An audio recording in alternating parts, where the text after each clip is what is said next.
जय हिंद। आप सभी को नमस्कार। So hope you all doing pretty well. जैसा कि आप लोगों में से बहुत लोगों का कहना होता है कि सब मास्टर यही कहता है कि जो वो पढ़ाता है उसमें से ही आता है। अब मास्टर क्या कहते हैं ये तो नहीं पता, पर जो हमने पढ़ाया था वहां से सब क्वेश्चंस आए हुए हैं। अभी आपके सामने मैं एनालिसिस करूंगा पूरा क्वेश्चंस का। आप कहीं भी पढ़ते हो, सबसे पहले नीचे लिंक दिया होगा, आप स्टेटस जरूर फॉलो करें ड्रीम डोज का, क्योंकि वहां जो क्वेश्चंस डाले जाते हैं वो मेरिट लेवल के क्वेश्चंस होते हैं। एक और चीज, आप कहीं भी पढ़ते हो इस पे आप जरूर फोकस रखना कि जो आपको पढ़ाया जा रहा है, ठीक है। मान लीजिए कोई एक टॉपिक सेल का टॉपिक है, 8 को वीडियो, 10 को 12 को वीडियो दे दिया गया, ठीक है। आपको यही नहीं पता रहेगा कि आखिर उसमें आपको पढ़ना क्या है और उसमें से क्या निकालना है। तो जो निचोड़ होता है हर एक वीडियो और टॉपिक में 30 से 40 मिनट कर लेता हूं, उतना अगर आपने कर लिया आपका सिलेक्शन निश्चित है। लिंक नीचे हो जाएगा, जुड़ जाइएगा। जान लगा दो या जाने दो। देखिए पहला क्वेश्चन है, ये जो 16 जुलाई को एग्जाम हुआ था उसका पेपर हम एनालिसिस करें, क्विकली एनालिसिस करेंगे और क्वेश्चंस भी मैं बताता हुआ जाऊंगा। इसी तरीके से आपको पढ़ना है। एक और चीज, जितने लोग मुझसे जुड़े हुए हैं सब चीज आपको पढ़ाया हुआ है, तो आपके लिए कोई भी प्रॉब्लम नहीं होगा, ठीक है। आज साइंस का इसी तरीके से डिफरेंट सब्जेक्ट एनालिसिस करेंगे।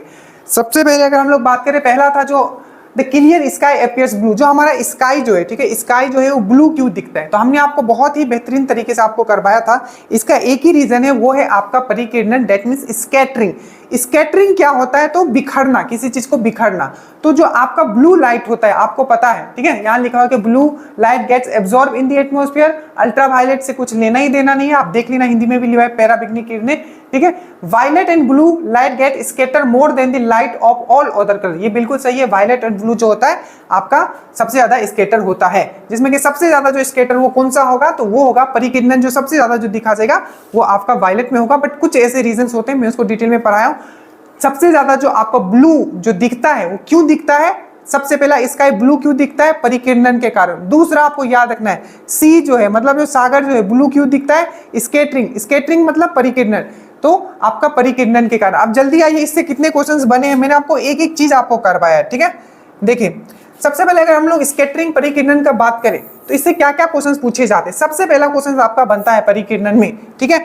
ये आप समझ गए, स्कैटरिंग, ये ब्लू वाला ऊपर ब्लू क्यों होता है, स्कैटरिंग के कारण। नीचे सी क्यों ब्लू होता है, स्कैटरिंग के कारण। दूसरा क्वेश्चन ये पूछा जाता है कि जो सन जो है हमारा, जो सूर्य है, ठीक है, निकलने से पहले, ठीक है, और डूबने के बाद भी हमें लालिमा दिखाई देती है। कॉन्फ्यूजन यही क्रिएट होता है, ध्यान से सुनना। सन निकलने से पहले और डूबने के बाद भी हमें एक लालिमा दिखाई देता है। वो क्यों दिखाई देता है, तो वो परिकिरणन के कारण ही दिखाई देता है, स्कैटरिंग के कारण ही दिखाई देता है, ठीक है। बट यही क्वेश्चन थोड़ा ट्विस्ट करके पूछा जाता है। मैं सिर्फ क्वेश्चंस बेसिस में करवा रहा हूं, ठीक है। आपको अपने दिमाग में डालना है कि जो सन जो है निकलने मतलब निकलने से पहले और डूबने के बाद भी दिखाई हमें देता है। अगर पूछे डूबने के बाद भी और निकलने से पहले हमें सन दिखाई देता है, इसका क्या कारण होता है, तो इसका कारण होता है आपका रिफ्रैक्शन। क्या, अपवर्तन। क्या होता है, रिफ्रैक्शन के कारण। बट अगर आपको बोले कि सन उगने से पहले और डूबने के बाद भी जो लालिमा दिखाई देता है वो क्यों होता है, तो वो होता है आपका स्कैटरिंग के कारण। बहुत ध्यान रखिएगा, बहुत ही बारीक सा चीज है। उसके बाद blue colour of sky, sky का ब्लू कलर हो गया या आपका सागर का ब्लू कलर हो गया, क्यों, स्कैटरिंग, परिकिरणन के कारण। अब ध्यान दीजिएगा, ये है आपका विवग्योर, आपको मैंने पढ़ाया था, क्या है, violet, indigo, blue, green, yellow, orange, red. अब याद रखिएगा, इसी सीक्वेंस में आपको याद करना है, ठीक है। अब पहला क्वेश्चन आपको पूछा जाएगा कि कौन सा ऐसा कलर है जिसका एनर्जी सबसे ज्यादा है, तो क्या बोलोगे, वायलेट, दैट मींस बैगनी कलर का एनर्जी सबसे ज्यादा है, पहला क्वेश्चन। दूसरा क्वेश्चन आपको पूछा जाएगा, ठीक है, एनर्जी तो सबसे ज्यादा वायलेट का है, बट कौन सा ऐसा कलर है जिसका स्पीड, वेलोसिटी बहुत ज्यादा है, तो आपको क्या बोलोगे, रेड कलर का वेलोसिटी, स्पीड, चाल बहुत सबसे ज्यादा होता है। पूछा जाएगा कि सबसे ज्यादा परिकिरणन किसमें होता है, स्कैटरिंग किसमें होता है, तो आप क्या बोलोगे, वायलेट कलर में होता है। सबसे ज्यादा विचलन किसमें देखा जाता है, तो आप क्या बोलोगे, वायलेट कलर बोलोगे। और एक क्वेश्चन और पूछा जाएगा कि सबसे ज्यादा परिकिरणन तो वायलेट में देखा जाता है, बैगनी कलर में, सबसे कम किस में देखा जाता है, तो रेड कलर में देखा जाता है। और इसी कारण हमेशा क्वेश्चन बनता है कि रेड कलर का ही डेंजर सिंबल क्यों लगाते हैं। वो इसलिए लगाते हैं कि रेड सिंबल का जो परिकिरणन होता है, जो स्कैटरिंग होता है, जो बिखरना होता है वो कम होगा।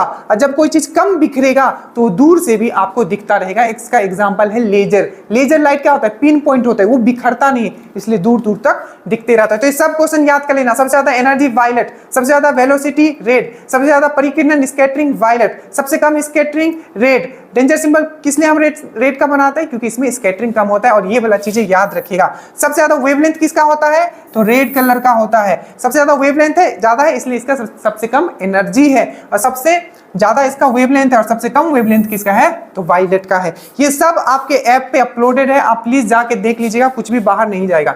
नेक्स्ट क्वेश्चन है आपका। चलिए नेक्स्ट क्वेश्चन आने से पहले एक बार जल्दी से हम लोग रिवीजन कर लेते हैं। सबसे पहले जो रिफ्लेक्शन होता है आपका, रिफ्लेक्शन मतलब होता है प्रवर्तन, ठीक है, रिफ्लेक्शन मतलब प्रवर्तन।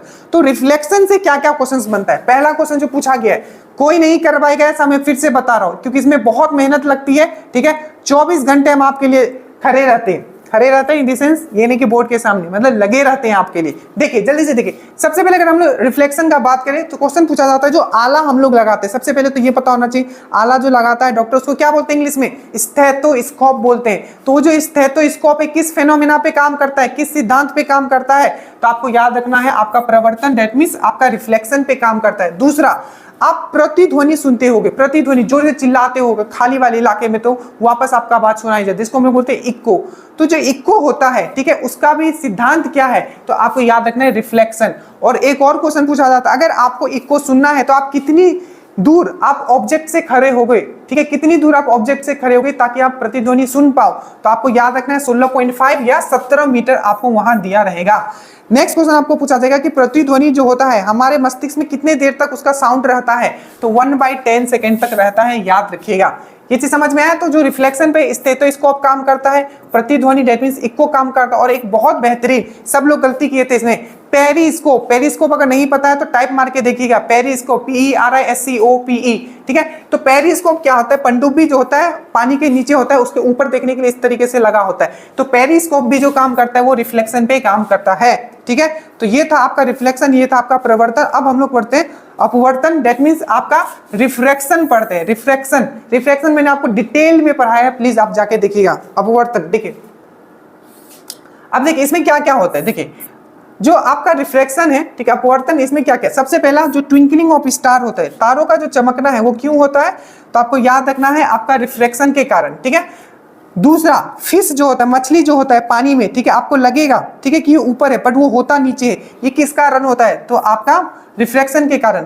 पेन अगर पानी में ऐसे रख देते हो तो ये मतलब क्या होता है, इस तरीके से मुड़ा हुआ दिखाई देता है, क्यों, रिफ्रैक्शन, ठीक है। और नदी भी जो आप देखते हो तो लगता है बहुत ज्यादा गहरा नहीं है पर वो बहुत गहरा होता है, तो क्यों होता है ऐसा, तो रिफ्रैक्शन के कारण। तो फिश वाला बोले, पेन वाला बोले, ये नदी वाला बोले, ये सब का आंसर होगा आपका रिफ्रैक्शन। और सन राइज और सनसेट मतलब सन निकलना और डूबना से पहले ही हमें थोड़ा दिखाई देता है, मतलब सन निकलने से पहले हमको लगता है कि सन निकल गया है, और सन डूबने के बाद भी हमें लगता है कि सन अभी भी निकला हुआ है, क्यों होता है, तो आपका रिफ्रैक्शन के कारण होता है, ठीक है, याद रहेगा। उसके बाद हम लोग करते हैं एक क्वेश्चन अभी पूछा गया था बीएसएससी का मेंस में, ये भी आपको पढ़ाया हुआ है, क्या हमने नहीं पढ़ाया प्लीज अभी कमेंट करेगा, ठीक है। अब जो हमसे क्लास किए ही नहीं है तो बकबक करेंगे, ठीक है, तो उनको बकबक करने दीजिए, आपको सब यहाँ करा दिया गया, आपका नंबर आएगा, ठीक है।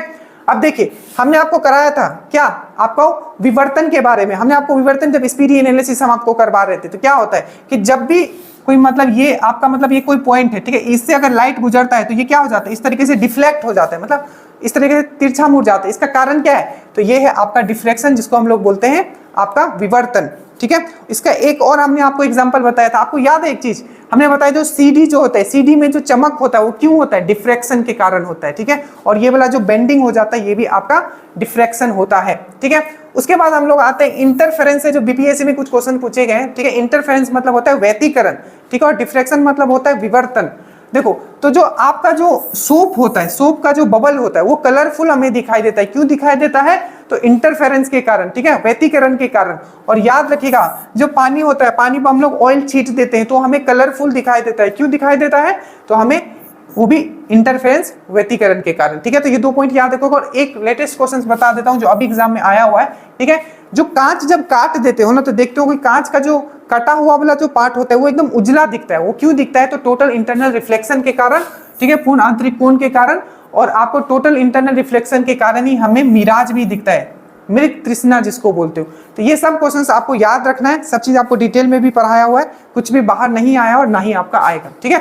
उसके बाद ये कि solar cells are made up of, देखिए सोलर सेल, सिंपल सी बात है, सोलर सेल को ना सबसे पहले तो क्वेश्चन ये पूछा गया था कि जो सोलर सेल है, ठीक है, सोलर सेल को और किस नाम से जानते हैं, तो इसको हम लोग फोटोवोल्टाइक सेल से बताते हैं। और ये जो सोलर सेल जो बेसिकली बना होता है, याद रखिएगा, ये जो बना होता है आपका सेमीकंडक्टर से बना होता है, ठीक है। आप कुछ पॉइंट इससे याद रखिएगा। सबसे पहला जो सोलर सेल है, ठीक है, इसको पूछा गया था और किस नाम से जाना जाता है, तो फोटोवोल्टाइक सेल, पहला क्वेश्चन। दूसरा याद रखना है, जो ये सोलर सेल, इसका काम क्या होता है, तो सोलर एनर्जी को इलेक्ट्रिकल एनर्जी में चेंज कर देता है।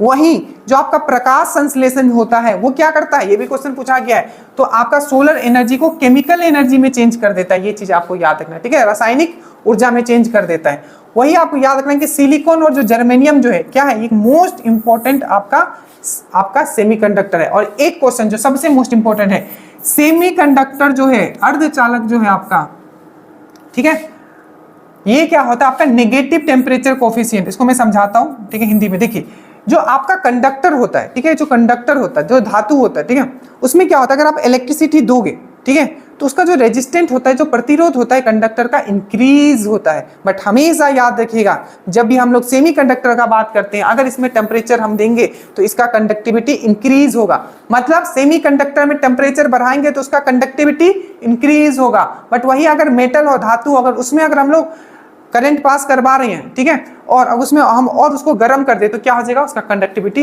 रिड्यूस होगा, ठीक है। बस रिवीजन करवा रहा हूं, आपको समझना है। एक क्वेश्चन और पूछा गया था इसी तरीके से, जो सोलर कुकर, आप लोग सोलर कुकर देखोगे तो सोलर कुकर में किस तरीके का आपका मिरर होता है, दर्पण किस तरीके का दर्पण होता है, तो आपको याद रखना है अवतल दर्पण, जिसको हम लोग बोलते हैं कॉनकेव मिरर, जो है सोलर कुकर में यूज किया जाता है, ठीक है। नेक्स्ट क्वेश्चन है आपका कि dash are cultivated for pears. ये आपको क्वेश्चंस मैंने कहा कराया था, याद आया? ये जो क्वेश्चंस आपको करवाया गया था, ये करवाया गया था 5 किंगडम क्लासिफिकेशन में, ठीक है, जो वर्गीकरण वाला जो चैप्टर है, ठीक है, उसमें हमने आपको ये करवाया था। ये जो होता है, जो आपको मोती बनाने के लिए कौन सा चीज यहाँ यूज किया जाता है, तो ये है आपका ऑयस्टर। ऑयस्टर के बारे में मैंने बताया था, सबसे पहले किस फाइलम से बिलोंग करता है, तो आपको याद रखना मोलस्का फाइलम से। याद रखना पहला क्वेश्चन, ऑयस्टर किस फाइलम से बिलोंग करता है, आपका मोलस्का। दूसरा क्वेश्चन आपको क्या पूछा जाएगा, मोती बनाने के लिए ऑयस्टर। तीसरा क्वेश्चन आपको पूछा जाएगा कि जो मोलस्का है, मोलस्का ऑक्टोपस, ऑक्टोपस आपने नाम सुना होगा, तो ऑक्टोपस जो होता है वो किस फाइलम से बिलोंग करता है, तो वो भी मोलस्का से। और ऑक्टोपस को हम लोग क्या बोलते हैं, डेविल फिश बोलते हैं। और याद रखिएगा ऑयस्टर भी कहाँ है, आपका मोलस्का में। और यहाँ लिखा है प्रोन यानी कि झींगा, ये किसमें, ये एंथ्रोपोडा में है, ठीक है, किसमें है आपका, एंथ्रोपोडा। तो ये किसमें, एंथ्रोपोडा। और आपको पता होना चाहिए एंथ्रोपोडा जो है सबसे बड़ा फाइलम है जंतु जगत का। तो पूछा जाए सबसे बड़ा जंतु जगत का फाइलम कौन सा है, तो वो है आपका एंथ्रोपोडा। कोरल से बहुत क्वेश्चंस पूछे जाते हैं, याद रखिएगा। कोरल जो बना होता है ये बेसिकली ये कैल्शियम कार्बोनेट से बना होता है। किससे, कैल्शियम कार्बोनेट से बना होता है कोरल। याद रखिएगा, क्वेश्चन पूछा गया था ये कहाँ मिलता है, तो याद रखिएगा ऑस्ट्रेलिया का जो नॉर्थ ईस्ट में मिलता है। ये दरोगा का ही क्वेश्चन है कि कोरल कहाँ मिलता है, तो ऑस्ट्रेलिया का नॉर्थ ईस्ट में मिलता है, कैल्शियम कार्बोनेट से बना होता है, प्रोन, ये सब आप लोग याद रखिएगा, ठीक है। सब चीज पढ़ाया हुआ है, ठीक है, मैं बस आपको बता रहा हूँ कि सब क्वेश्चन करवाया हुआ है। नेक्स्ट क्वेश्चन है ह्यूमन आई, ठीक है। इसको तो मैं बार बार बोलता था ना एक वर्ड, ऑप्थोमोलॉजिस्ट ऑप्थोमोलॉजिस्ट ऑप्थोमोलॉजिस्ट। और आप देखो ऑप्थोमोलॉजिस्ट एक डायरेक्ट क्वेश्चन पूछा गया था कि अगर आंख का जो ये होता है, मतलब आई को स्टडी को हम लोग क्या बोलते हैं, तो उसको हम लोग बोलते हैं ऑप्थोमोलॉजिस्ट, ऑप्थोमोलॉजी, ऑप्थोमोलॉजी, आंख की स्टडी को। बट अगर हम लोग डॉक्टर के पास जाएंगे, आंख के डॉक्टर को, तो उसको क्या बोलेंगे, ऑप्थोमोलॉजिस्ट, ठीक है। तो यहाँ आंख वाला पूछा था कि ह्यूमन आई, हो सकता है आपको दिखाई नहीं देगा, मैं सिंपल क्वेश्चन बोल देता हूँ। जो ह्यूमन आई है, ठीक है, उसमें एक प्यूपिल होता है, ठीक है, जिसके थ्रू लाइट एंटर करता है, ठीक है। तो लाइट एंटर किसके थ्रू करता है, प्यूपिल के थ्रू। तो उसको कंट्रोल कौन करता है, ठीक है। तो यहाँ आइरिस है, कॉर्निया है, रेटिना है, लेंस, इसको आप इंग्लिश में याद रखना, बाकी सब तो इंग्लिश में ही है, ठीक है। तो देखो सबसे पहले क्वेश्चन जो मैं जल्दी जल्दी बता रहा हूं, आपको याद रखना है, ठीक है। सबसे पहला क्वेश्चन आपको पूछा जाएगा कि अगर आपका आंख खराब होगा तो किस डॉक्टर के पास जाओगे, ऑप्थोमोलॉजिस्ट के पास जाओगे। दूसरा क्वेश्चन, हमारे आंख में किस तरीके का लेंस होता है, तो कॉन्वेक्स लेंस होता है, मतलब आपका उत्तल लेंस होता है। नेक्स्ट, आपको जो आई का जो कलर होता है, किसी का आप देखते हो अलग अलग कलर होता है, तो आई का जो कलर होता है किस पे डिसाइड होता है, इसको डिसाइड कौन करता है, तो आइरिस करता है। और याद रखना जो प्यूपिल को कंट्रोल कौन करता है, तो वो भी आपका आइरिस करता है। एक क्वेश्चन और पूछा जाता है कि एक ठीक है। कौन सा वाला पार्ट है हमारे आंख का जो हम लोग डोनेट करते हैं, बोलते हैं ना आंख दान महादान, तो कौन सा वाला पार्ट हम लोग डोनेट करते हैं, तो कॉर्निया करते हैं, डोनेट मतलब जो डोनेट करते हैं किसी को। और एक और क्वेश्चन पूछा गया था कि जो आंख का जो आगे वाला पार्ट है, जो पारदर्शी पार्ट है, ट्रांसपेरेंट पार्ट है, जो सबसे आगे रहता है, उसको हम लोग क्या बोलते हैं, तो उसको भी हम लोग कॉर्निया को ही हम लोग आगे वाला भाग, ये देखो ये वाला जो भाग है, ठीक है, इसी को हम लोग डोनेट भी करते हैं। और ये पूछा गया था कौन सा एक पारदर्शी भाग है जो हमारे आंख के आगे होता है, तो वो कॉर्निया ही है, ठीक है, याद रहेगा ये चीज। और याद रखिएगा आंख का, आपका आंख जो है आपका लाल हो जाता है कभी कभी, तो कौन सा वाला भाग उससे मतलब प्रभावित होता है जो आंख लाल हो जाता है, तो आपको याद रखना कंजक्टिवा, ठीक है। और याद रखिएगा रेटिना, आपको क्वेश्चन पूछा जाएगा कि जो इमेज जो बनता है हमारा, ठीक है, आंख पे जो इमेज बनता है वो कहाँ बनता है, तो रेटिना पे बनता है। और एक और क्वेश्चन पूछा जाएगा, जैसे कि जो कैमरा होता है ना उसका एक फिल्म होता है, तो पूछा जाता है कि हमारे आंख का फिल्म कौन सा है, तो आंख में जो फिल्म होता है रेटिना को ही हम लोग फिल्म बोलते हैं, और रेटिना पे ही हमारा इमेज बनता है। और किस तरीके का इमेज बनता है, तो याद रखिएगा आपका real and inverted, that means आपका वास्तविक और उल्टा बनता है। क्यों? क्योंकि हमारा जो आंख है वो कौन सा है, वो आपका कॉन्वेक्स लेंस है। कौन सा लेंस है हमारा, उत्तल लेंस होता है, ठीक है। इसमें बहुत सारे क्वेश्चन है, जैसे कि कुछ बीमारियां होती है, तो ये सब तो आपको बहुत बार करवाया गया है, कोई प्रॉब्लम नहीं है, ठीक है, ये सब आपका किया हुआ है। अब ये देखिए इस क्वेश्चंस को मैंने कितना ट्विस्ट कर करके पढ़ाया था, किसी को याद है? अगर आपको अभी भी मेरा मेहनत नहीं दिख रहा है, ठीक है, और अगर आपने अभी भी ये सब चीज नहीं पढ़ा है, तो ये आपकी गलती होगी, ठीक है। इस क्वेश्चंस को मैंने कितना ट्विस्ट करके बताया था, याद है आपको? देखो डायरेक्टली छपता है इस तरीके से, वेट ऑफ एन ऑब्जेक्ट, ठीक है, किसी वस्तु का चंद्रमा पर भार पृथ्वी के भार के कितना होगा, ठीक है, ये पूछा गया था। That means weight of an object, ठीक है, मून पे कितना होगा, ठीक है, कंपेयर टू आपका अर्थ पे। देखिए सबसे पहले मैंने आपको एक दो चीज बताया था, एक होता है वेट, दैट मीन्स एक होता है आपका भार, ठीक है, और दूसरा मैंने आपको क्या बताया था, एक होता है आपका मास, दैट मीन्स वेट मतलब भार, मास मतलब द्रव्यमान, ठीक है। अब ध्यान से समझिएगा जो मैं आपको समझा रहा हूं यहाँ, ठीक है। अब देखिए जो आपका ये वेट है ये किस पे डिपेंड करता है, तो गुरुत्वाकर्षण त्वरण पे, मतलब एक्सेलरेशन ड्यू टू ग्रेविटी पे। बट जो आपका मास है, जो द्रव्यमान है, ये हमेशा कांस्टेंट रहेगा, जितना धरती पे है। यही यहाँ अगर मास लिख देता तो क्वेश्चन पूरा चेंज हो जाता, क्योंकि जो मास जो होता है, जो द्रव्यमान जो होता है, वो कभी चेंज नहीं होता है आपका, ठीक है। तो जितना आपका धरती पे है उतना ही आपका मास कहाँ होगा, मून में होगा। तो मास होगा तो हमेशा सेम रहेगा, जितना मास 10 केजी का अगर कोई यहाँ है तो आपका वहां भी ले जाओगे तो वो 10 केजी का ही रहेगा।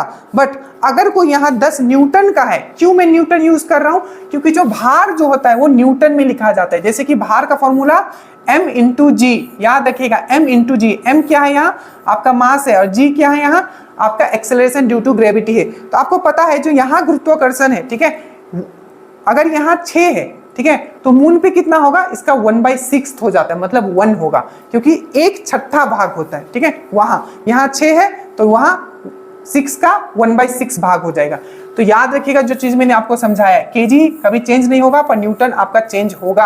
अगर कोई चीज यहाँ 60 न्यूटन का है तो वहां जाएगा तो क्या हो जाएगा, इसका 1/6 हो जाएगा, मतलब कितना हो जाएगा, 10 न्यूटन हो जाएगा। बट कोई चीज अगर 60 केजी है तो वहां भी 60 केजी रहेगा। इसको ध्यान से समझ लो, स्टेटमेंट बेस्ड क्वेश्चंस मेंस में आपके आएंगे, ठीक है।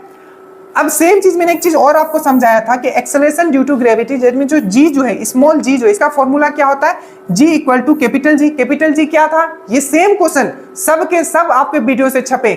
जी का भी वैल्यू पूछा गया था, जो जी का वैल्यू मैंने आपको बताया था 6.6 इंटू 10⁻⁻11 न्यूटन मीटर स्क्वायर पर केजी स्क्वायर, ठीक है।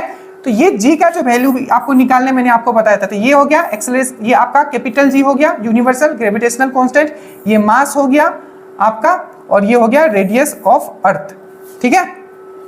तो ये सब चीज मैंने आपको समझाया था, G capital G universal gravitational constant, M हो गया मास ऑफ अर्थ, आर हो गया रेडियस ऑफ अर्थ। इसीलिए मैंने आपको ये भी समझाया था, क्वेश्चन पूछा जाता है कि कहां से चीनी कहां बेचोगे तब आपको फायदा होगा। तो हमने आपको हमेशा बताया है, ठीक है, जो जी का वैल्यू जो होगा आपका इक्वेटर पे क्या हो जाएगा, बहुत कम हो जाएगा, क्योंकि इक्वेटर पे रेडियस क्या होता है, अर्थ का बड़ा होता है, तो यहाँ जी का वैल्यू कम हो जाएगा। तो अगर कोई भी, अगर आप यहाँ से अगर कोई सामान खरीदते हो, ठीक है, कोई वेट अगर आपने किया, ठीक है, कुछ वेट करके यहाँ आप इक्वेटर पे आपने किया, वो तो कम होगा क्योंकि जी का वैल्यू यहाँ कम है। बट इसको आप पोल पे ले जाओगे तो पोल पे क्या होता है, आर का वैल्यू कम हो जाता है, तो जी का वैल्यू इंक्रीज हो जाएगा, तो आपका भार जो है पोल पे बढ़ जाएगा और इक्वेटर पे क्या हो जाएगा, कम हो जाएगा। क्यों? क्योंकि इक्वेटर पे रेडियस बड़ा हो जाता है अर्थ का और पोल पे छोटा हो जाता है। ये सब चीज आपको समझाया हुआ है, बस मैं यहाँ आपको रिवाइज करवा रहा हूँ, ठीक है। अगर किन्हीं को समझ में नहीं आ रहा है मतलब आपने सही से नहीं पढ़ा है, ठीक है। बाकी नीचे लिंक है, आप जुड़ सकते हो, स्टेटस आप जरूर फॉलो कीजिएगा। उसके बाद है देखिए, ये भी चीज मैंने बहुत अच्छे से करवाया था कि सघन माध्यम क्या होता है, विरल क्या होता है, जब रिफ्रैक्शन मैंने आपको पढ़ाया था, स्नेल लॉ के बारे में मैंने आपको समझाया था, ठीक है। अब यहाँ पूछा है कि medium having a high refractive index, ठीक है। कोई भी अगर माध्यम है, ठीक है, अगर उसका रिफ्रैक्टिव इंडेक्स बहुत हाई है तो इसका मतलब क्या होता है, जल्दी से बताइए। तो आपको मैंने हमेशा बताया था कि जब किसी भी माध्यम का रिफ्रैक्टिव इंडेक्स, दैट मीन्स जो आपका अपवर्तांक है, अगर वो बहुत ज्यादा है, मतलब उस मीडियम का, ठीक है, उस मीडियम में क्या होगा, वो मीडियम जो होगा बहुत ही डेंसर होगा, ठीक है। ये चीज मैंने आपको समझाया था। तो देखो, is optically rare than other, देखो a medium having a high refractive index, ठीक है, जिसका अपवर्तांक ज्यादा है, तो क्या होगा, is optically denser than the other medium, ठीक है। तो ये इसका आंसर होगा, जिसका रिफ्रैक्टिव इंडेक्स ज्यादा होगा वो उतना ज्यादा डेंसर होगा, is optically denser than the other medium. मैंने आपको ये समझाया था, प्लस मैंने आपको एक दो क्वेश्चंस यहाँ करवाए थे जो पहले पूछा गया था कि जो स्पीड ऑफ लाइट होता है, लाइट का जो स्पीड होता है, ये इनवर्स होता है रिफ्रैक्टिव इंडेक्स। मतलब आपने क्या समझा कि अगर कोई माध्यम, ठीक है, बहुत ही डेंसर है, ठीक है, बहुत ही सघन है, तो अगर कोई माध्यम बहुत ही सघन है, ठीक है, दैट मीन्स क्या होगा, उसका जो रिफ्लेक्टिव इंडेक्स होगा वो बहुत ज्यादा होगा, और उस माध्यम में स्पीड ऑफ लाइट जो होगा वो कम होगा, क्योंकि जो रिफ्लेक्टिव इंडेक्स का और जो स्पीड ऑफ लाइट का जो रिलेशन है वो उल्टा होता है। तो क्वेश्चन घुमा दे यहाँ, तो आप मत घूमिएगा, जहां डेंसर मीडियम होगा वहां स्पीड ऑफ जो लाइट है वो कम हो जाएगा, आपको याद रखना है। और रिफ्रैक्टिव इंडेक्स जो होता है एक यूनिट लेस क्वांटिटी है, ठीक है। मैंने समझाया था ये, मैंने ये भी समझाया था एक क्वेश्चन रेयर टू डेंसर वाला, ठीक है। मान लीजिए ये आपका विरल माध्यम है, ये आपका सघन माध्यम है, ठीक है, ये रेयर है और ये आपका डेंसर है, ठीक है। अब ये ध्यान दीजिए, मैंने आपको क्या बताया था, अगर कोई भी लाइट, ठीक है, अगर आपका डेंसर, ये वाला डेंसर है मान लीजिए, ठीक है, डेंसर से अगर रेयर में जाता है, डेंसर से अगर रेयर में जाता है तो क्या होगा, ये नॉर्मल से दूर भागेगा। बट अगर रेयर से, ठीक है, और डेंसर में आता है तो वो क्या होगा, नॉर्मल की तरफ भागेगा। ये भी क्वेश्चन पूछा गया था, ठीक है।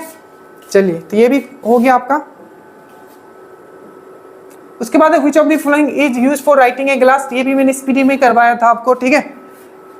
तो इसका डायरेक्ट हाइड्रोफ्लो, देखो यहाँ हाइड्रोजन फ्लोराइड लिखा हुआ है, अगर हाइड्रोफ्लोरिक भी लिखा होगा तो आप उसको टिक मार सकते हो। तो इसका जो सही आंसर हो जाएगा ये हो जाएगा आपका कि ग्लास पे लिखने के लिए एक्चुअली क्या मैंने आपको दिखाया था, फोटो भी दिखाया था, याद है कि ग्लास होता है, ग्लास पे नक्काशी बनाया जाता है, फूल ऊल, ठीक है, तो वही है इसका आंसर, ठीक है। बाकी सिलिकॉन एक आपका सेमीकंडक्टर है। ग्रेफाइट का अगर बात करें, याद रखना ये एक एलोट्रोप है, समरूप है किसका, आपका किसका है, आपका कार्बन का। और याद रखा गया ग्रेफाइट एक ओनली, ठीक है, नॉन मेटल है जो आपका इलेक्ट्रिसिटी पास करता है।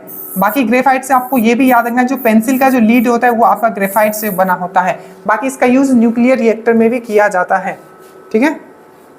उसके बाद ये देखिए, अब ये क्वेश्चंस तो किसी ने नहीं किया होगा या बहुत कम लोग ने किया होगा, बट आपने किया होगा।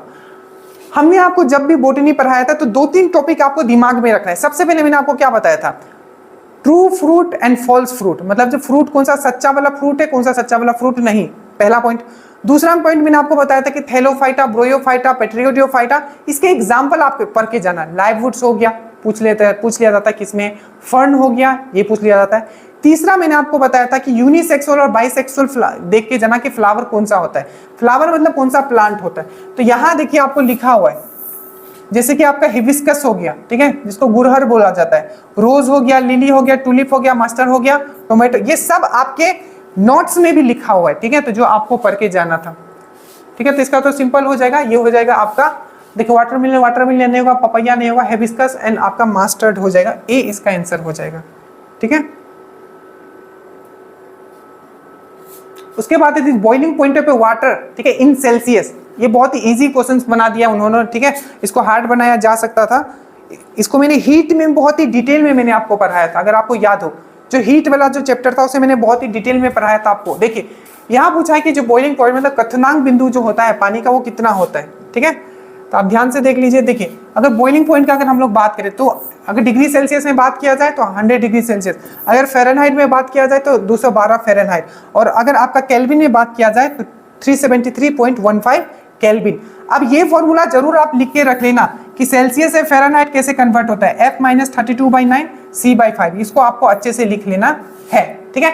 एक क्वेश्चन और पूछा गया था कि टेम्परेचर का जो पहला मैंने आपको जो क्लास दिया था, ठीक है, ऐसा यूनिट्स वाला, यूनिट एंड डायमेंशन वाला, ठीक है, इकाई वाला जो मैंने आपको करवाया था, उसमें मैंने आपको करवाया था 7 फंडामेंटल क्वांटिटी मैंने आपको बताया था। मूल मात्रक जो होते हैं 7 होते हैं, जिसमें कि टेम्परेचर का आपको पूछा था कि टेम्परेचर जो होता है उसका ऐसा यूनिट क्या होता है, तो वो केल्विन होता है। ठीक है, याद रखिएगा। और मैंने ये भी आपको बताया था कि जो केल्विन एक ऐसा स्केल है, देखिए ये जो डिग्री सेल्सियस हो गया, फ़ारेनहाइट हो गया, ये नेगेटिव वैल्यू दे सकता है, बट जो आपका केल्विन है ये कभी भी नेगेटिव वैल्यू नहीं देता है। मतलब अगर पूछ लिया जाता है या पूछा जाता है कि जो कौन सा ऐसा स्केल है जो कभी नेगेटिव वैल्यू नहीं देता है, तो केल्विन स्केल जो है नेगेटिव वैल्यू नहीं देता है। और टेम्परेचर का ऐसा यूनिट भी है, ये भी आपको कराया हुआ है, ये सब आपको कराया हुआ है।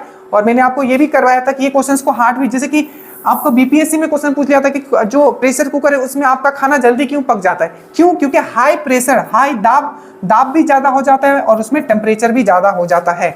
जैसे कि मैंने आपको क्या करवाया था, जो आपका बॉइलिंग पॉइंट जो होता है, जो आपका क्वथनांक बिंदु जो होता है, इसका इनवर्स रिलेशन होता है किसके? प्रेशर का। ठीक है, मैंने ये चीज आपको करवाया था। जैसे कि देखो, अब जब हिल एरिया में जाते हो, ठीक है, तो वहां खाना बनाना क्या हो जाता है आपका? मुश्किल हो जाता है। क्यों? क्योंकि वहां एटमॉस्फेरिक प्रेशर जो होता है वो आपका कम हो जाता है। जो मतलब जो एटमॉस्फेरिक प्रेशर आप समझते हो, ठीक है, वायुमंडलीय जो दाब होता है वो कम हो जाता है। तो अगर वो कम हो जाता है तो पानी क्या होता है? 100 डिग्री सेल्सियस से पहले ही बॉयल होने लगता है। अगर वो बॉयल होने लगेगा तो आपका क्या होगा? जो चावल है वो पकेगा ही नहीं, 100 डिग्री सेल्सियस से पहले बॉयल ये हो गया।